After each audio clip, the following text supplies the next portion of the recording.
خۆشەویستانی کورسات نیوز سڵاوتان لێبێ لەگەڵ هاوکارانم بەیەکەوە پانۆرامای ئەم شەوتان پێشکەش ئەکەین. هەڵبەتە جارێکی تر دەست برا بۆ سووتانی قورئانی پیرۆز. ئەمەش کاردانەوەی جیاجیای لەسەر ئاستی ناوچەکە و هەرێمی کوردستانی شلێکەوتەوە. نهێنی سووتانی ئەم بابەتە چییە؟ ئایا ئەمە دژایەتی ئیسلامە یاخود بابەتێکی مخابەراتیە وەکو هەندێک ئەڵێن بۆ تەسفێ حساباتی سیاسیە؟ ئەمە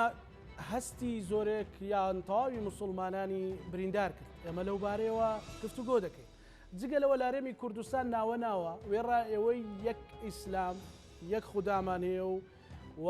یەک قورئانمان هەیە وەکو موسڵمانان، بەڵام لەناو موسڵماناندا هزری جیاجیا و ناکۆچی توند هەیە تا ڕادەی یەکتر تۆمەتبارکردن و پەنجە لە یەکتر ڕاوەشاندن.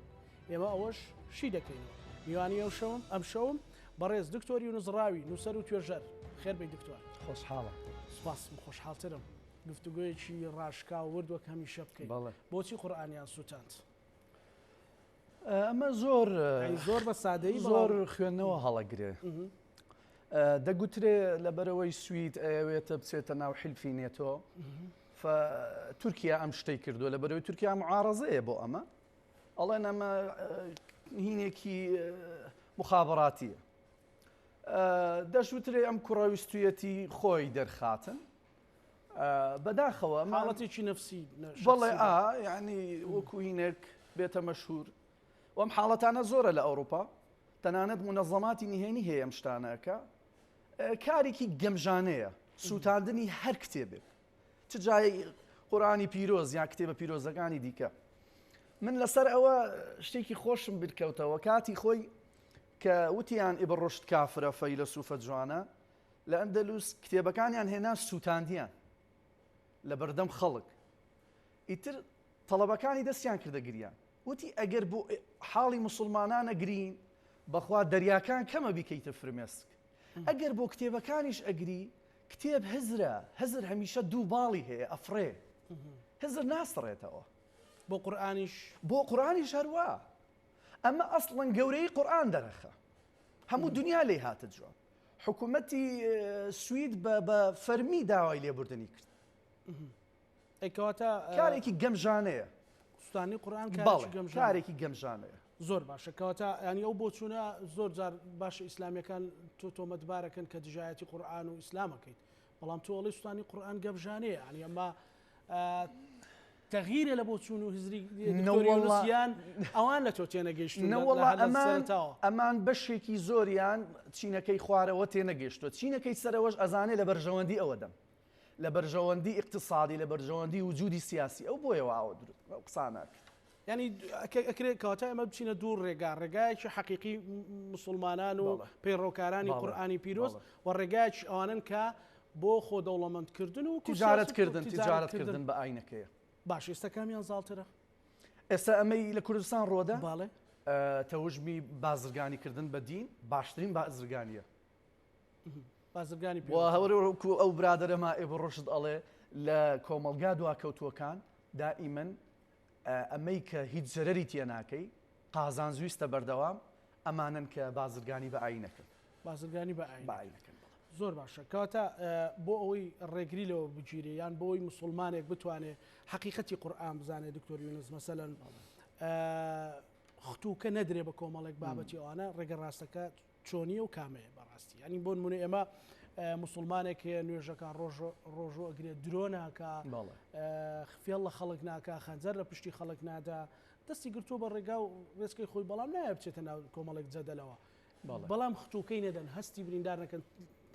چ پەیامێک کتێبە بەو کەسانە؟ ئەزانی مەسەلەن دینی ئیسلام زۆر ئاسانە. ولقد يسرنا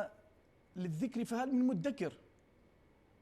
ولقد يسرنا القرآن للذكر فهل من مدكر. الله إما القرآن ما زور آسان كردوا أيوة دتانية بنتي بجن. وحتى لسورة طه ما أنزلنا عليك القرآن لتشقى. الله طه يعني هوكاك باشا بهيني قحطانية كان لهجة يمني كون. الله إما قرآن ما نناردو جياني تو ناخوش به، بالعكس بو هاتوا جياني تو خوش به وآسان به. و ئەمە بەڕێگە ڕاستەکە ئەزانم ئەوەی جەنابەت باسیەکە یعنی کابرا بۆ خۆی بینی خۆی و خودای باشە گەندەڵ نییە درۆ ناکە ئەمە تەواوە ئەمە جەوهەری قورئان بانگی ئەماکە و ئەمەی دیکە مەواضعی متەشابهات ئەمە بۆ ئەهلی علم و ئەهلی اختصاصە کە مناقەشەی تێدا بکەن. باش جەدەلی هەندێک فکری ئیسلامی هەندێک مثلا ئەوە سەلەفیە ئەوە سۆفیە ئەوە ئەشعەریە ئەوە فڵانە هەر بەڕاستی ئەوانە چین ئەمە بۆمان ڕوون بێتەوە ئایا ئێمە ئەگەر شوێنکەوتەی کامیان نەبین لە ئاینی پیرۆزی ئیسلام دوورەکەوینەوە شوێنکەوتەی کامیان بین نزیکترەکەوینەوە؟ طبعا ئەم ململانەیە کە ئێستا هەیە لە هەر ئەشعەریەکان تازەیە مەسەلەن ڕەنگە بۆ من معلوم بێ بەڕاستی بەڵام هەر ڕوون نییە ئەشعەری چێن خۆی خلافەیە لەما بینی ئەمانەی لەسەر فکری ئیسلامی شەکەن ئەشعەریەکان شوێنکەوتەی شخصیەتێکن لە سێسەدەکانی هیجری ژیاوە بە ناوی ئەبولحەسەن الئەشعەری ئەم خۆی ماوەیەک معتەزیلە بووە دوای ئەبێتە کولابی دوای ئەو مەزهبە دانێ کتێبێک ئەنووسێ بە ناوی لمع کتێبێکی دیکە بە ناوی ئەلئیبانە و کتێبێکی دیکە ئەنووسێ بە ناوی مەقالات الئیسلامیین هەر ئەفکارەکانی لە قورئان وەرەگرێ لە ژێر ئەو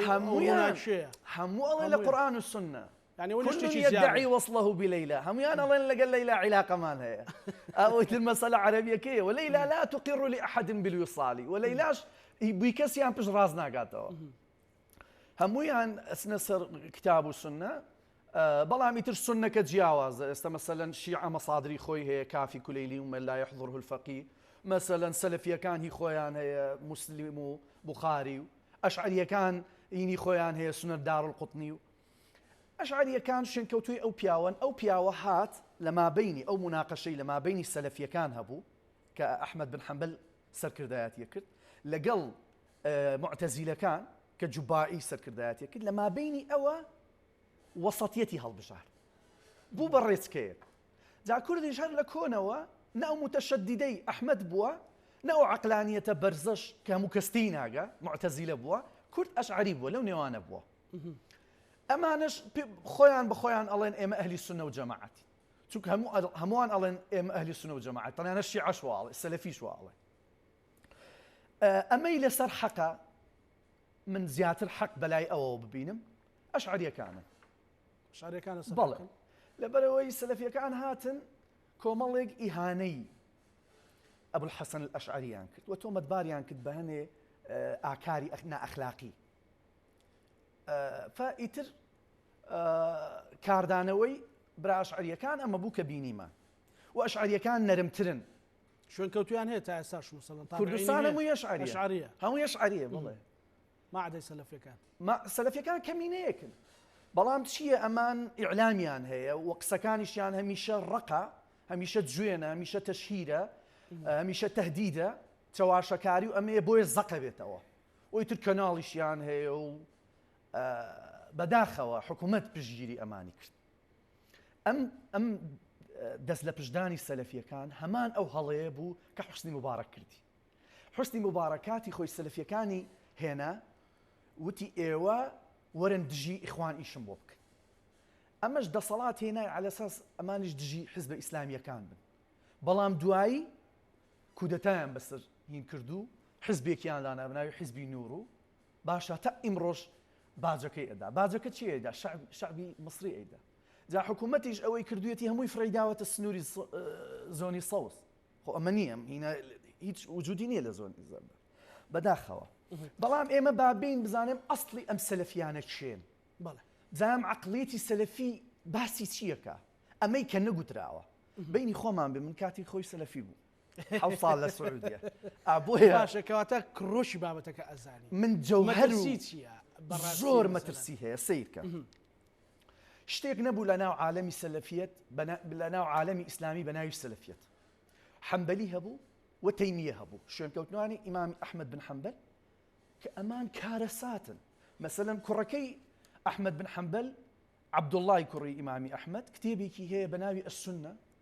لەویا باسی ئەبوو حەنیفە دەکا صاحبی مەزهەبە پێی ئەڵێ ئەبوو جیفە جەستە کە هینە بێ بۆ گەنەکە کرمەکە ئەڵێ ئەم ئاوایە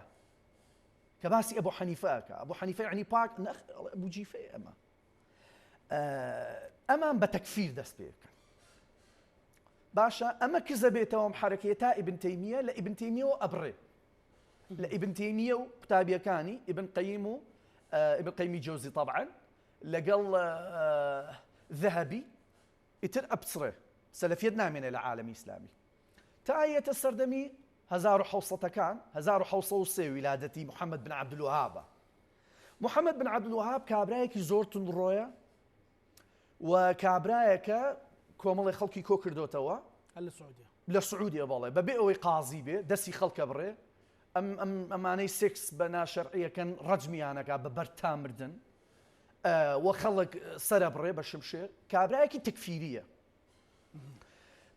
پێی وایە دەوڵەتی عوسمانی کافرە فمخابەراتی بەریتانی ئەیقۆزێتەوە ئەڵێ وەرە من ئەتکەمە قائیدی ئەو حەدی ئومەی ئیسلامی چەکیشت ئێمێ خەڵکیشت ئەدەمێ لەگەڵ سعود مەلیک سعود کە ئەم ڕئیس قەبیلەیەک بۆ کاتە سەرۆکی عەشیرە قەبیلەیەکی ئاوا بوو ئیتر هینێکیان بۆ دروستەکە فئیتر مەجزەراتەکە بە ملیۆنان لە خەڵکی جەزیرەی عەرەبی چونکە ئەو سەردەمانە خەڵک زیاتر متەسەوف بوو ئەو هینە جوانە خۆت و خوای خۆت و بە ملیۆنەها خەڵکی کوشت لە جەزیرەی عەرەبی لە طائف لە جنوبی عێراق باشە چونکە وتی هەموو کەس کافرە عەدا ئێمە نەبێ و ئێوە هەمووتان مبتەدیعن کابرایەکی تەکفیری بوو یعنی بە دەرەجەیەک وە خوێن ڕێژش بوو یەک دوو کتێبی هەیە بەسیتە تەوحید و ئەمانە سەلەفیەکان ئەی خوێنن کە داعشیش ئەی خوێن استفادەی لێ کردو داعشەوە لە کتێبەکانی ئەو بەڵێ و داعش ئەو ڕۆژە و برادرە ئەم قسەی کرد سەلەفی داعشە بەبێ پەردە نفسی منهجیە دەخوێنێ باشە من و تۆ نفسی منهج بخوێنین کەواتە نفسی عەقلێتمانەیە وانییە نفسی شتە بەڵام کاگە بووبەکر وتی چەکیان نییە با چەکیان هەیە چەکیان هەیە چەکیان زمانەکەی کە تەکفیرەکەن خوێنێک حەڵاڵەکەن ئەکوژێ وەکو ئەو کوڕەی چەند چەماڵ خواناس باشە و پارەیان هەیە و حکوومەتیان لە پشتە و میدیاشیان هەیە فمحەممەد بن عەبدولوهاب خۆی فکرەکەی بەسیط بوو بەڵام هینی ئەو لەوێەوە دەستی پێکرد ئەوە لەوێوە دەست پێکە کۆڵەکەی دا لە قەرنی هەژدە بەڵێ فدەوڵەتی عوسمانی ئەو کاتە مفتی عوسمانی چیوت وتی ئێوە خەواریجن واتە ئێوە لە هینی خەلافەت چوونەتە دەر و قەتڵتان حەڵاڵە باش ئەم کارە قێزەوەنەی کە ئەم کردی لەو کوشتار و هینە کارێکی زۆر ترسناکتری کرد ئەمیش هات کتێبەکانی ئیبن تەیمیە زینو کردەوە و بەریتانیا بۆی چاپ کرد ئەجینە بە ئاشکریان بەنهێنی نا بە ئاشکرا بەریتانیا بۆی چاپ کرد ئیتر تەوزیعکە دابەشیکە جەید ئێستا ئێمە زانیمان عەقلی سەلەفی لەو کوشت و کوشتارەوە هات ئەم کوشت و کوشتارە چێ هێناویەتی لە نووسینەکان و ئەفکارەکانی چێ ئیبن تەیمیەیە بەڵام ئایا ئیبن تەیمیە ئەو دیوەی کە باسی ناکەن سەلەفیەکان یان ئەوەی خۆمان دەمان شاردەوە کۆن زەمەنی سەلەفیەت ئەم دیوە چییە؟ چیتان دەشاردەوە سەلەفیەت بوو مەسەلەن زۆر شتمان دەشاردەوە من ئەو چەند مەسادرەم هێناوە باشە مەسەلەن خودا لە لای ئیبن تەیمیە چۆنە خدا لە لای ئیبن تەیمیە أما بيان تلبيس الجهمية في تأسيس بدعهم الكلامية باشا ابن تيمية تحقيق دكتور يحيى بن محمد الهنيدي بعد سابقش نشان بين وانية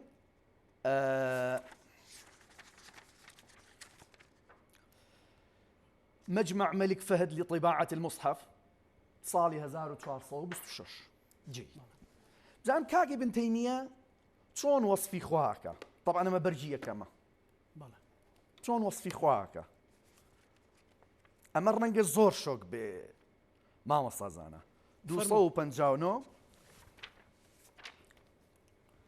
دیاری کردو لای خۆت بەڵێ ئیشی چاکمان لەسەر کردووە زۆر پێخۆش 251 عفو باش ئەڵێ هینەکە ئەتوانی کاکە شکر کام کامێرە ئاسانە بۆ تۆ وإن أردت أنهم وصفوه بالصفات الخبرية. طبعا أشاعرة هن صفتي خواها مثلا ألن وجاء ربك والملك صفا صفا، ألن خوا ناية لقى الملائكة بول بلكو أمري خوايه. الله يد الله فوق أيديهم، الله دسي خوا لسا دسيانا، الله أما دسينية حقيقة ما بس قدرتي خوايا. بلام ابن تيمية دل حقيقة دسيتي حقيقة خويتي مثل الوجه واليد وذلك بمقتضى التجزئة والتبعيض. الله خدا وجه يعني رخصاري هي ودسي هي أمج أبيتا جزء وانية بارشة يعني أما بشيكا وانية أنهم وصفوه بما يقتضي أن يكون جسما كوات أخواده بجستيها به. أما شو عليه ابن تيمية كتيبكي الله إخوة جستيها دركة جستكت شون كارساتا. والجسم متبعض ومتجزئ، همو كسيش أزاني جستا بارشة مثلا دسة قاتشة باشا عندها مكاني ليش. وإن لم يقولوا هو جسم فيقال له لا اختصاص للحنابلة بذلك. أقول الله أما جسمك واتر حنابلة كان شو أخوي بحنبلية زاني هينيانية، بل هو مذهب جماهير أهل الإسلام. الله هم أمتي إسلامي باو رواية خوا جسمه وسائر الملل والسلف الأمة وأئمتها، همو أمته صحابه كونوا طازة همو يان باوريان وإخوا جستي هي. أو ابن تيمية عليه سلف كان يشلسن أو نهزارهم بإستاشوا أما مقدسة لا ابن تيمية من معالي الشيخ ابن جبرين حوصل لقلبهم. أيود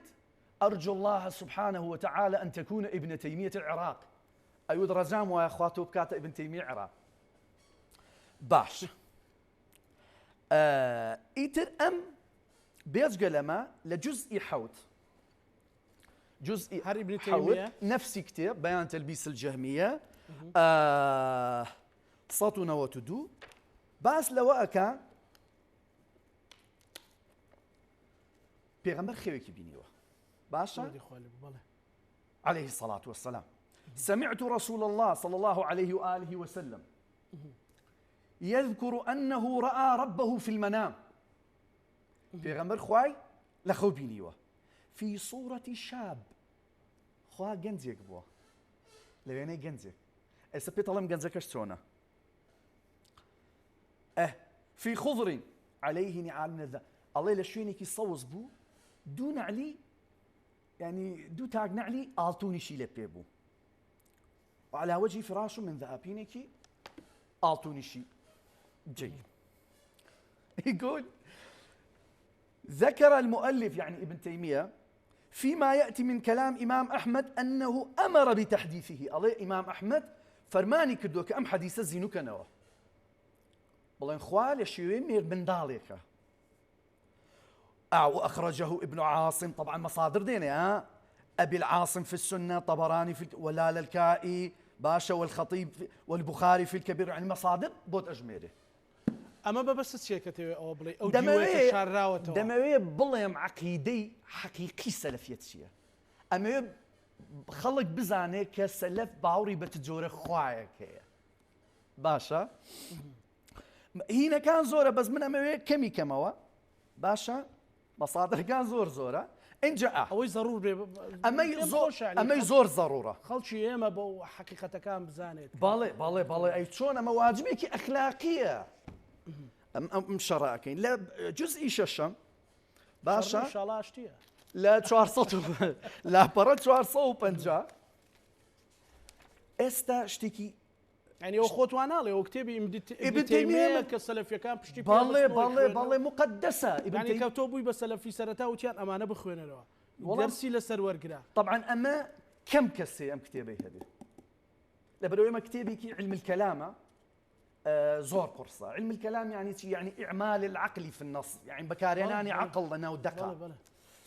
بابتي سيماتيك وبراغماتيك بتناوى باشا الله خوا آدمي لسر ويني خوي درسك باشا.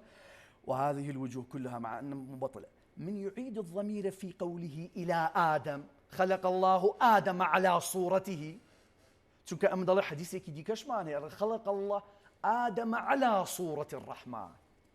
یعنی خوا ڕێک لە شکلی ئادەمە یان بڵێین ئادەم ڕێک لەسەر شکلی خوایە باشە ئەنجە با بزانین ئایا خوا سنووری چەندە چونکە باوەڕی بەوێ خوا سنووری هەیە بەڵێ خوا لەسەر عەرش دانیشتووە عەرشی هەیە کورسی هەیە و قاچی ڕاستی خاتە سەر قاچی چەپی باشە لە جزئی سێیەم ئەمەت لە جزئی سێیەم کارە ساتە ئەمەیان بەس ئەمە بۆ خەڵکەکە ڕووکەمەوە 270 جيد جيد عن ابن مسعود ذكر فيه فإن مقدار كل يوم من أيامكم عنده 12 ساعة ساعة يعني كم يقل وقت نقبة معنى ساعاتي إسا الله شو روجيكي إيوة 12 ساعات لا إخوة جيد إسا وأخوة كوتناو وقتش إخوة وقتي خلق كردو حتى كانت قسيكي زور جواني هي الله إيمان ناتوانين لأخواتي بقين بو كتابيكي هي كانت بالله عمانويل كانت الله إيمان ناتوانين لأخواتي بقين الله لبروي إيمان لناو قانوني الزمان ومكان الزمكان أجين ناو قانوني شوين وكات مسيطرة بسر إيمان بلام الله إخوة خوي درسي كردو خلقي خويتي بو ناتوانين كتشي أمليرة ابن تيمية الله 12 ساعات لايقو شو روجك إما 24 ساعات لايقو 12 جيد 12 فتعرض عليه أعمالكم بالأمس أول النهار أو شيء دوين كردو معنا بيانية كيدة تبردستي أو هذا هو أعمالي إما باش أفكار كان ابن تيمية أما عقيدة ابن تيمية بيرو باوري أول النهار فينظر فيه 3 ساعات الله 3 ساعات خريجي خوينوي أعمال كانت أنا به كأنه خوانا زاني يمتشيكي يعني نازل دويني يمتشي ما كردو بريتي لكفر بالله بويا أشاعرة ابن السلفيات لا أشعرية كان كافرين لبنوي كفر بخوا كان جوجرا فينظر 3 ساعات 3 ساعات فيطلع منها على ما يكره فيغضب الله هنا أعمالي إيه وأخويني توا اشتي خرابتان كردوها ترابه إيه كترابه شيء به فيغضبه تريك ذلك فأول من يعلم بغضبه الذين يحملون العرش الله يكم كز كأزانم خواتورية أماني عرشيان لسر شانه چونك باوري ويا عرشك لسر 8 ملائكة هليان قرتوه جيد يحملون العرش بو چون أزانن أمان خواتورية يثقل عليهم عرشك قرصة ببصرية إسا من نازالم يعني كسك كتوربي بوزن زيادك أمانة فيسبح الذين يحملون العرش يعني فقير أنا ما تسبيحاتك سبحان الله كان ملائكتك انزل الله اعلم بزانا انه غير ممتنع حمل الخبر على ظاهره الله اما وك خوي ورقدي هيج ماني عدنيه بلين تاويلي فكين تاويلي ناكي وان ثقله يحصل بذات الرحمن الله ذات الرحمن وزني قرصه به استوزني شي داخل خاوزني هي اما بوي بوبينيرا كان بروم به بالله اما كوملك عقيده ابن تيميه كاك دكتور يونس لو برقانه داينا يوتي ببلقو اخات الرؤى السلفيه كان يجلس مره نوك بيتو بلي اما شتك بخود دروست كربي وبلاوي كيتو بلي اما الراي فقط خين ما وكرد ما كردي زيادو كما يا خين ما وكرد ما اما بشي كيتي بو شاردو انا بقول لي ايوه انا شاردو دكتور كسلفي بقول اما خا علماء كبوين باين على اساس فايمن دماود بعوام او نزاني دواي عقيده انت هيك شيء شتي وهي اسا ملتي كل كانوا يجاكا نيتي نيوانيه نويت اصلي نيه سيركع يجي مغربك ابن تيميه نمس كتابك زياد كم كتابك هي بناي مسائل رسائل ومسائل الله هج كسب نيتي هنا لنويش بيلي اخر جارت نيتي يعني اگر دوباره كرده ولا سر يدري يعني استقلي كردي مسلمان هم يبي لسر يدري دايك وباوك وبافير ودافيرو باشا اوان خويا باوريان بيتي سلفيا كان تطبيقيا كان ايمانيان بيتي اي من روجانه جمله ابي خلق تلفونك يا ئەیان بینم ئەڵێ کوڕەکەم بۆتە سەلەفی ئەڵێ باوکە تۆ کافری ڕیشتە تاشی باوکە تۆ کافری کورتی ناکەیتەوە باوک منیش تۆش کافری بە نەزەری ئەمان والله حتى بڕوان بەخوایە دکتۆر یونس بۆ کافرم بڕوان بەخوایە نانا ئەدناسم خۆ تۆ منیشە ناسی طبعا ئەیتر تووشمان بە تووشی ئەمانە بووە شکرشتینی بۆ هاتووە لە منیش کافر نیم بەڕاستی ئەمە پێویستە ئێمە بۆ هەر شتێکە چین ڕاستەقینەکە وەربگرین بەڕاستی باڵێ کەواتە ئەوەی کە ئەیکەن ئەو شاردنەوانە ئەو بابەتانە لەکەی ئەیانەوێ دەریخەن یان لەناو خۆیانە هەیە مەسەل ئەو تێڕوانیان بۆ نعوذ بالله بۆ خۆی گەورە هەیە کە ئیبن تەیمیە واڵێ باڵێ سەیکە طبعا ابن تەیمیە باوەڕی وایە ڕەتی ناکەنەوە کە ڕابەریانە ابن تەیمیە نانە پێڵێن شەیخ الئیسلام یعنی ئەو شێخی ئیسلامە خەڵکی دیکە هەمووی تابعی ئەوە لە خۆشیان نابرسن ئەو مصطلحە بیدعانیە لە پێش ئیسلام سەحابەیەک ناوی شێخ الئیسلام نەبووە بە پێغەمبەریشیان نەوتۆ شێخ الئیسلام بەڵام ئەمە ها ئەگەر هین بی ئەگەر کامێراکە بیبینی تەئلیف شەیخ الئیسلام ئەحمەد بن عەبدولحەلیم تەیمیە جا لە هەمووی کارە ساتر ئەمە کوردە خەڵکی ڕۆژاوایە لە فتاواکە ئەڵێ ولا يجوز التكلم بغير لغة العرب ئەڵێ دروست نییە ئینسان بە زمانی غیری عەرەبی قسە بکە بۆ کاکە ئەی زمانەکانی دریش خوا دروستی نەکردووە ئەڵێ لأن لغة العرب لغة الله ولغة محمد ولغة أهل الجنة ولغة الملائكة الله لبرو زماني عربي زماني خوايا زماني بيغمرة وزماني أهلي باشت بەڵام لای خوا گەورە و جیاوازیانە نییە نەخێر خوا خۆی هەمووی خەڵق کردووە جێیت وە کتێبەکانی بە زمانی جیاواز دابەزاندووە تەورات بە عیبریە ئینجیل بە سریانیە جێیت ئیبن تەیمیە ڕای وایە طبعا ئێستا برادر ئەشعەریەکان کەیفیان بەمەیە حقیقەتە خۆ بۆ کەیفی بەڵێ نایەمە لە بەرخاتی خوا هینیەکەی لە بەرخاتی خوا بە خەڵکی ئەڵێ ئیبن تەیمیە ڕای وایە زۆربەی سەحابەکانی پێغەمبەر عەلەیهی سەڵات وەسەلام و زۆربەی تابعیەکان منافقن باڵێ ديسان لو نسينا لو أما نخير أما منهاج السنة النبوية في نقض كلام شيعة القدرية الدكتور محمد رشاد سالم باش بوتت دسخوش طبعا هنا مؤسسة الريان تاريخي تشواري دوي 1400 بستو تشوار جامعة الإمام محمد بن سعود الإسلامية باشا أما برقي تشوار أما لا برصة وتشل بيانش جو بكري أما زور خوش أن الله قد أخبر أنه سيجعل للذين آمنوا وعملوا الصالحات ودا أما آياتك الله إن الذين آمنوا وعملوا الصالحات سيجعل لهم الرحمن ودا الله إنساني إيمانارو كارتشاكا أو يتشاكا كارا خوادك خلق خوشيان بين وهذا وعد منه صادق أمش ضلينا كلا لا إخوة راس ومعلوم أن الله قد جعل للصحابة مودة في قلب كل مسلم الله وجزان راوك لضلي همو مسلمانك صحابة خوشويستن طبعا ما عندنا كيان دوتا موانية لا سيما الخلفاء خليفة كان أبو بكر وعمر وعثمان علي تيانيا لا سيما أبو بكر وعمر فإن عامة الصحابة والتابعين كانوا يودونهما الله زوربي صحابة كان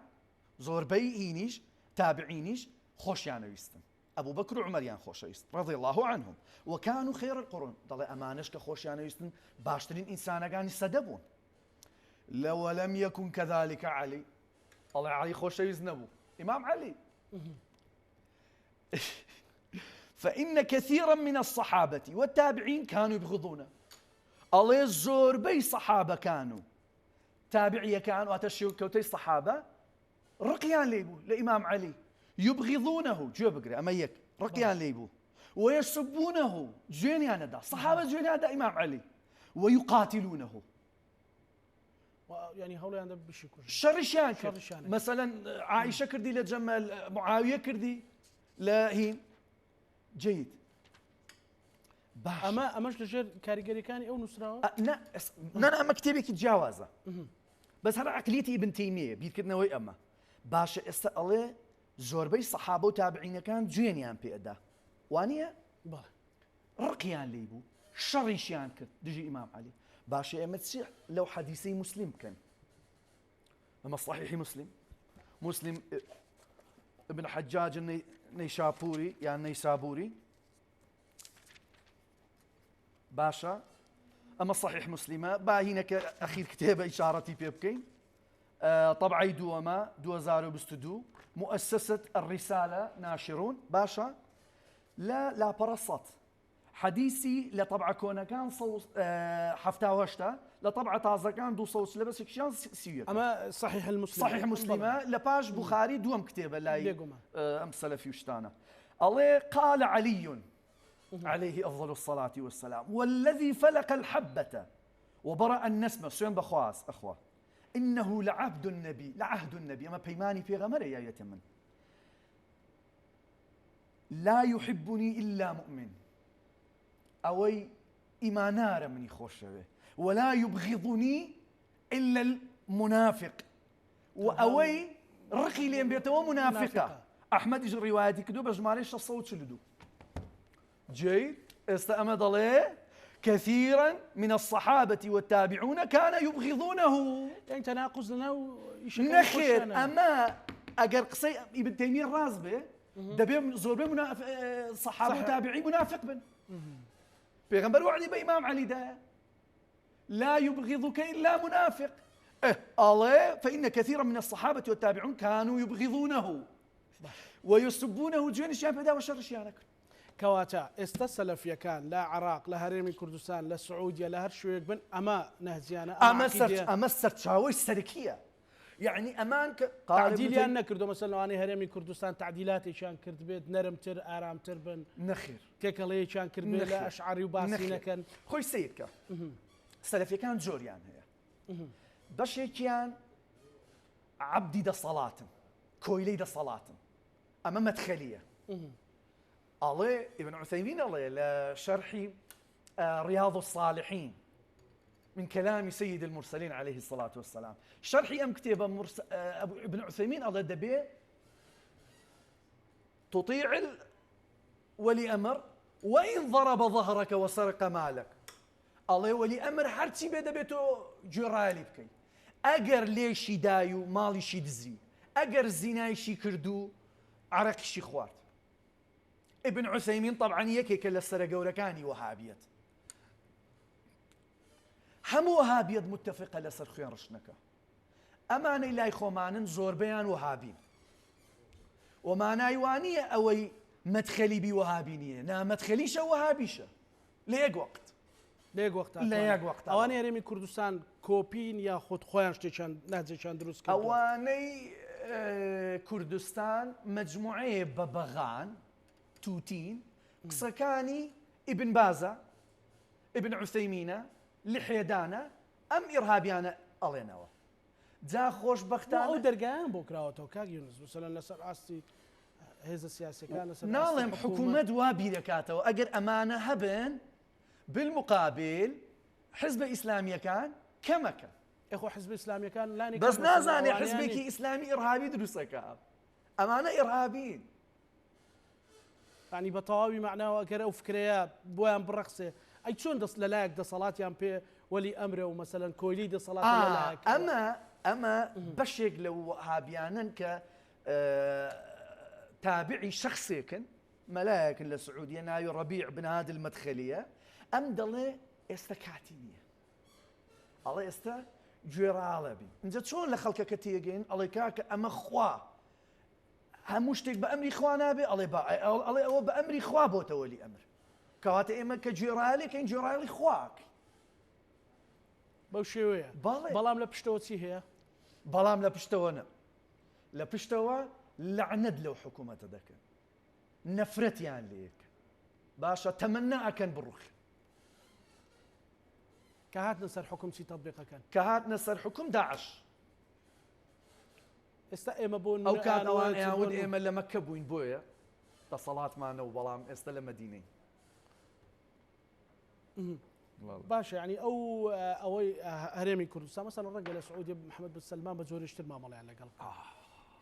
محەممەد بن سەلمان هەموو ئەو کەسانی کە ڕەمزن بە نسبەت ئەو مەلایەنەی ئێرە مەلاکانی خۆمان بە نسبەت خەڵکی ئێمە کە هین نییە مهم دیارن ڕابەری نازانم چ ڕەحبەری چی ئیمامی بابە خوردەیە ئەمە خوردەیە وەڵڵا باش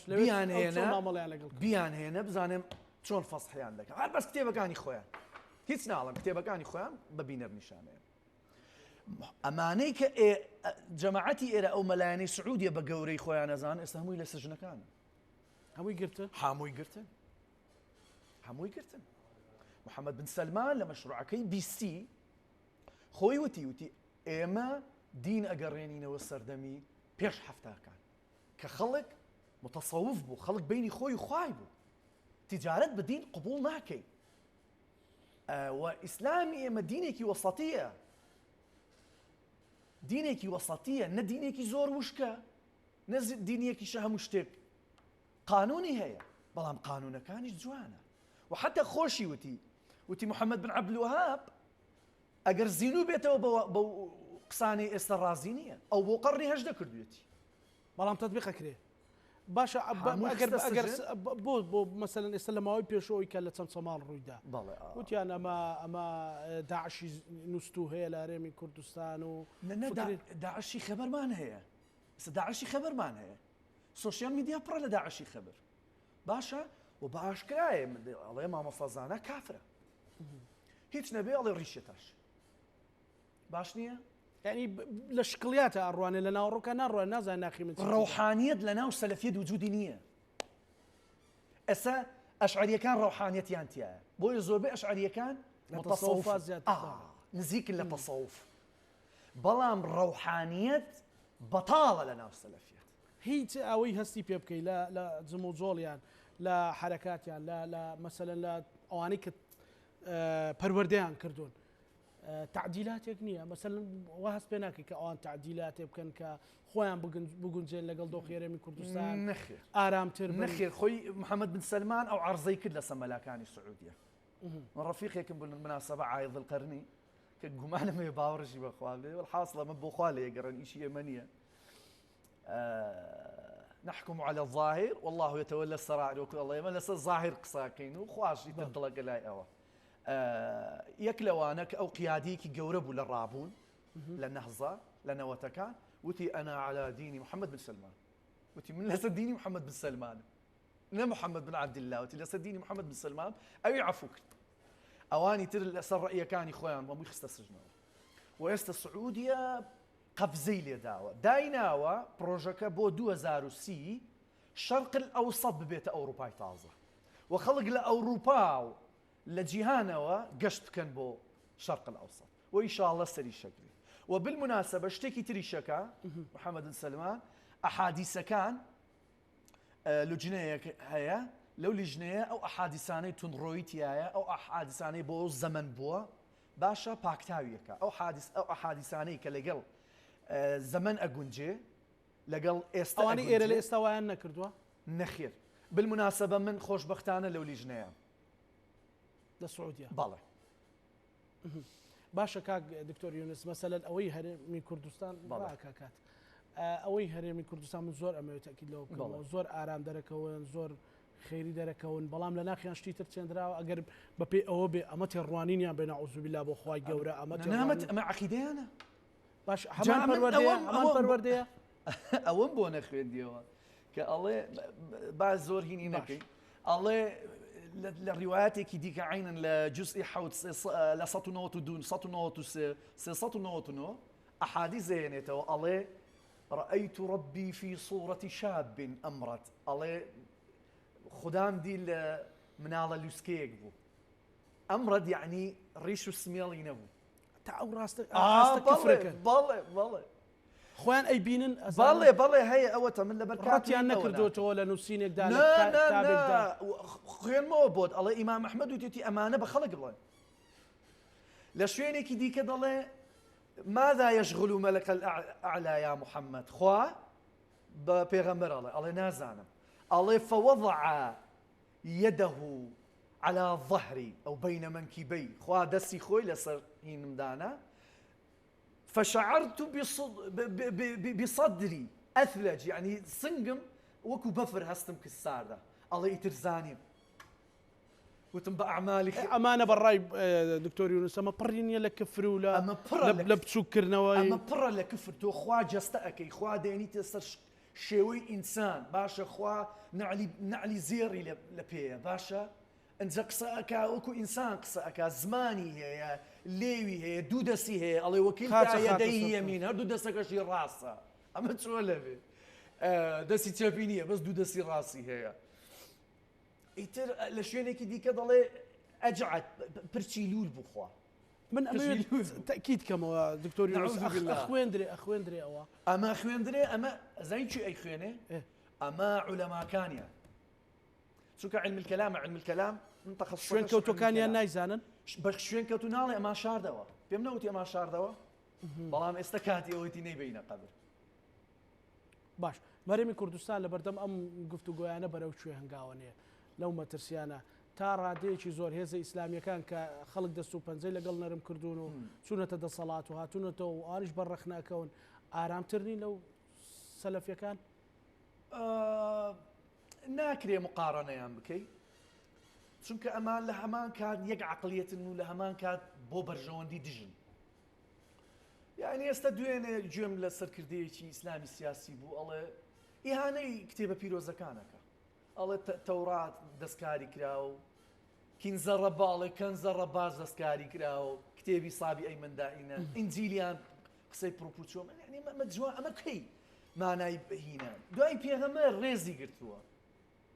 قرآن رزي لم كتابانك دو كلامي خوايا والله دكتور يونس لا نفرق بين أحد من رسل هيت بيغمرك لا يخوا فرقيني لقل أويت أمانيش دجي بيك وجيان انجا حفتي رابردو سروكي حكومات هينيكي كردو بناي بيك وجيان كاكا شتيك نية بناي بيك وجيان لكردستان شتيك نية أجر دورو بركت بيطلين بيك وجيان اشتيك نية بناي بيك وجيان بلا موني مثلا أو شيرزادي خوما شيرزا حسن دعواي للسر فقيري لا تفسي دعوا كناته لا أوروبا خوم للسر ما لسر هر إسلامي كان للسر يان كردو كدبيتا أما كروشن جريك دي قصادك بيرمن دي قصادك حميان أبنائك باشا دكتور يونس استا بهوي أو تجربي طالي حكمراني هرمي كردستان و قندالي و كومالي خلقي شي زور قراوتو بو مسألة دين لناخي خويدا روحيانتك دروسكا يعني عشق دروسكا لنوا خوي وخواي قورا اما مثلا انا حزب ما لنا يشتيا هستي بيكرنا وبارتيا هي لنا مو كابرا مثلا بون مونا لمثلا رمضان خلقي شي زور لزاران فرقيه او توجما بوي هرزكارك بوي اويك نخلت يندري بازرگانی پێوە نەکرێ نەچێت تووشی خۆتەقانەوە بێ بەڵکو ئەو دین و کڕۆکە بێ کە تۆ پشتیوانی ئەەکەی دیعای بۆکەی چی بکرێت ئەبێت چی بکرێت زۆر بە خێرایی چکە ناڵم بە خێرای جواب بەرەوە ینی چی بکرێت لایەنە پەیوەندیدارەکان ئەوەلەن ئەبێ بە پەروەردەدا بچێتەوە حکوومەتی هەرێم ئەمەی هەستت بەوە کردو تەمان ئەو تەوژمە هەیە بەڵێ زۆر بەهێزە ئێستا ئەنجە مشکلەکەی لە ماوالی 2000ەکانە ئەمەی دێ بە باوکی ئەڵێ تۆ دەیوسی بۆ لە بەرەوەی خوشەکەم بۆ نەدا لە خۆی باشە بۆی ئەم ڕحیانەتە ناوڕۆکە ئەسڵەکەی ئەنجە ڕۆحانی جوانیەکە هەبێت چۆنی نەکرێتن سیدکە زۆر ئاسانە لە ڕێگەی میدیاوە ئەکرێ خەڵکی شارە زامان هەیە باشە ڕۆنەکاتۆ شتەکە ئاوە ئێستا کەس ناتوانێت بڵێ ئەمانەوانی ناتوانێت بڵێم عەقڵیەتە ئاوە خوداوار سەیرەکەن لە وێنەی منداڵێکی مێرد منداڵێکە باشە پاشان ضرورانێ مزگەوت دابخرێ لەو مزگەوتانش کە من پێم وایە مزگەوتی دۆزەخ بۆ دۆزەخ ئینسانە باتە دۆزەخ ماڵ کاولەکە کاکە من ڕەفیقی خۆم هەیە کوڕەکەی لەگەڵ یانە باوشی پێکافرە ئەڵێ باوکە من دەسەڵاتم هەبێ مینە لۆریت لە لۆریت سەرتە بڕ ئێت باوکیشی ئینسانێکی جوانە مامۆسایەکە بە خێویانەکە ڕاکە کەواتە ئێمە بێ خواشە ناسێ بەخوا خوا لە ئیبن تەیمیە باشترە ناسی جوانتر ئەیناسی یعنی ترسناکە کارەساتە کاکە ئێمە مەلا هەیە لەم زۆنەی خۆمان بە ئاشکرا جوێن بە هونەرمەندەدا تهدی هینەکاتن خەڵک هانەدا بۆی بیکوژن ئەمە لە سەدەسی مەلایەک ئەمە کوژرا ئەمە خۆت ئاگات لێ بووم کوڕە فەقیرە خوا ناس ئێمە گوناهی چی بوو ئەمە حتى لەسەر قوربانیکردنیش خلافاتی جیازە خەنە ناو مێشتی مسلمانانەوە بەڵێ ئەم ئیشیان ئەوەیە تەفرەقە لە ناو تەفرەقە باشە جیابوونەوە لە ناو جیابوونەوە دژایەتی لە ناو دژایەتی باشە لە نەتیجەیە ئەمە گەر بەری پێنەگیری ئەم مەقلەتە چی دروستەکە وەڵا داعش دروستەکە نەوەیەک لە داعشمان بۆ دروستەکە بەڵام ئەگەر ڕێگەی لێ بژیری من نەگرێ لێ بژیری ئەگە حقیقەتی ئیسلامشی بکرێتەوە بۆ خەڵک کاکە بیان هێنن دیبیتیان لەگەڵ بکەن بیان هێنن مناقەشیان کەن بیان دوێنن هەم با خەڵکەکەش بڵێ کاکە ئایا قسەی مامۆسازانە ڕاستە هیایی تۆ وانە ئەو کاتە خەڵکەکەش خاستان ئەم جیلی 2000 مامۆسەزانە ئەمان وەکو کۆن نییە مەلاچی بڵێ گوێیەکەن نە سەیرەکەن دەچی ئەخوێنێتەوە سامەم نیشانە ئەچێت لە ئەنتەرنێت هەیە ئەم کتێبانە هەیە لە ئەنتەرنێت ئەتوانێت بچێ بگەڕێت نەفسەکە بخوێنێتەوە باشنی ئەمان ئەخوێننەوە بۆیە دیبیت شتێکی زۆر هینە و بەڕاستی کەسێکیش بە ئاشکرا هانی خەڵک بدا بۆی کەسێک بکوژن کە باوەڕی نییە یان گومانی هەیە یا پرسیاری هەیە یا قسەیەکی کردووە گەنجە لە دەمیاتۆتە دەر بچی کوژرا ئاوا بە واقعی ئەمە کارە ساتە بەڕاستی زۆر باش باشە من دوو جار هەوڵی کوشتنم ناوە کە گیراوە باشە ئەمانە چی هانیدا